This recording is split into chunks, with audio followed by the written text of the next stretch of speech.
Have you ever been in a group project? One of those where you all get the same grade, but one person did, like 80% of the work. It looks fair on the surface, but underneath, someone's quietly getting shortchanged. Now imagine that feeling. Not just once, but playing on a loop. Across your whole career, across your mother's, your daughter's, your friends' paychecks, and your boss's expectations.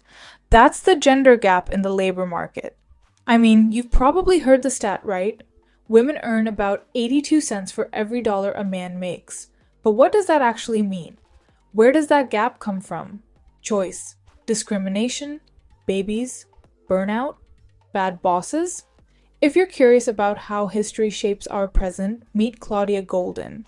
She won the Nobel for her groundbreaking research captured in her book Career and Family, Women's Century, Long Journey Towards Equity. She didn't just crunch numbers, she went full-time travel. She looked back 200 years and asked, how did we get here? And the answers she found, they might change the way you think about ambition, equality, and what work really rewards.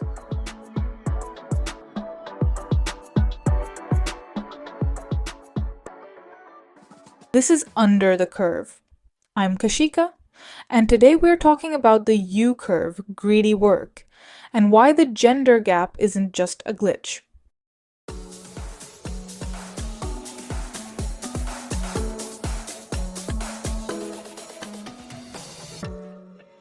So, Claudia Goldin didn't just stare at spreadsheets or churn out boring stats. Nope. She became a detective. But instead of fingerprints, she hunted down centuries of data. Imagine flipping through old census records, marriage certificates, school enrollment logs, tracing the footprints of women in the workforce, going back to the 1800s. And what she found? A story that flips the usual narrative on its head. Most people assume women's workforce participation has steadily increased. But Goldin uncovered something way more interesting, a U-shaped curve. That means women were working a lot in the early 1800s. Then their participation dropped sharply during the Industrial Revolution. And then, starting in the 20th century, it climbed back up again. Why the dip? And why the rebound? Goldin traced the dip to the rise of greedy factory jobs and rigid social norms that pushed women out. The rebound? Changes in education, birth control, and the rise of service sector jobs that allowed more flexibility. It's like the labor market was a roller coaster, and women's work followed the dips and rises of the economy, but with twists shaped by culture and expectations. But here's the twist. The curve isn't just about numbers, it's about why jobs demand what they demand, and who gets squeezed out when work becomes greedy. So what does greedy work look like? And how does it shape the choices people make? Especially women balancing careers and caregiving. Let's unpack that next. So let's talk about the two ideas at the center of Claudia Goldin's Nobel win, the U curve, and what she calls greedy work. First, the U curve. If you plotted women's participation in the workforce over the last 2 centuries, it wouldn't look like a steady climb. It'd look more like a dip and a rise, a big, stretched out U. Back in the early 1800s, women worked a lot, mostly on farms, in family businesses, flexible setups. But as the Industrial Revolution kicked in, factories took over, and those jobs demanded fixed hours, rigid rules, and your full physical presence. That's when women got edged out.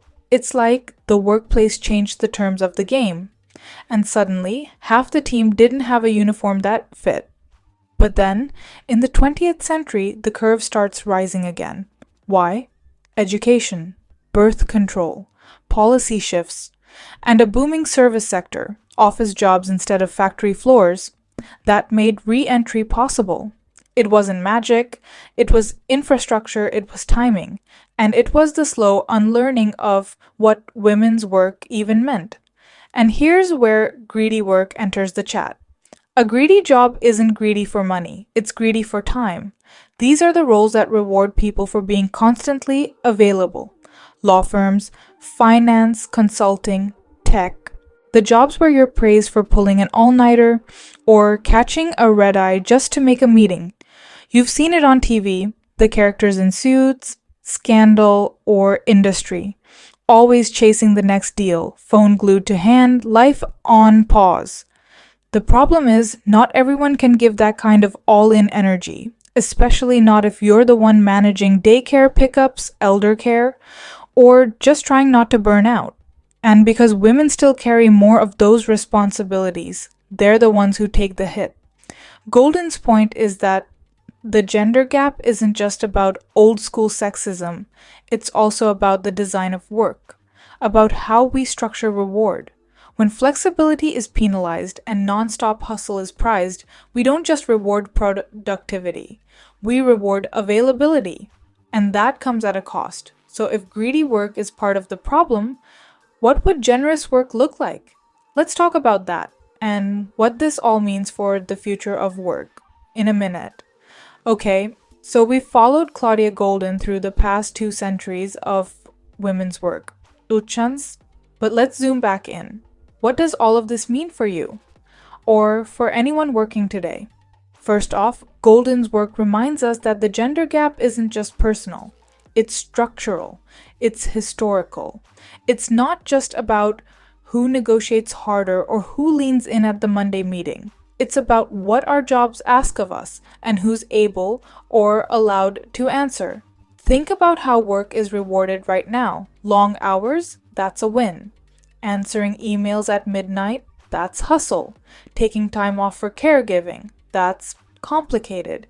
So it's no surprise that even with similar degrees, similar ambition, and similar job titles, women still earn less, still get promoted slower, still opt out, burn out, or stall out. Not because they're less committed, but because the game is rigged toward total availability. Remember that viral moment in Barbie, where she walks into the boardroom and realizes every seat's taken by a Ken? Goldin's research shows us it's not just who's sitting in the room, it's how the room is built. So what now? Goldin doesn't give us a silver bullet. And honestly, that's part of her genius. She doesn't shout answers. She lays out the data, shows the patterns, and asks better questions. What if jobs didn't reward hours worked, but value created? What if flexibility wasn't a perk, ours, but the default? What if equality wasn't about making women fit into outdated work models, but redesigning work altogether? The gender gap didn't appear overnight and it's not going away quietly. But if we understand where it came from, maybe we're one step closer to changing where it's going. Remember that group project where everyone got the same grade, but not everyone did the same work? That quiet unfairness, not loud, not scandalous, just there. That's what Claudia Goldin helps us see in the labor market. Not just the loud moments of discrimination, but the silent structure underneath it all. The hours that are rewarded, the sacrifices that are expected, the jobs that take more than they give. And once you see the structure, the curve, the greed, the gap, you can't unsee it. It doesn't mean we have all the answers, but it means we can start asking better questions. Not just, why is there a gap? But, what would work look like if it were built around real lives, not just ideal workers?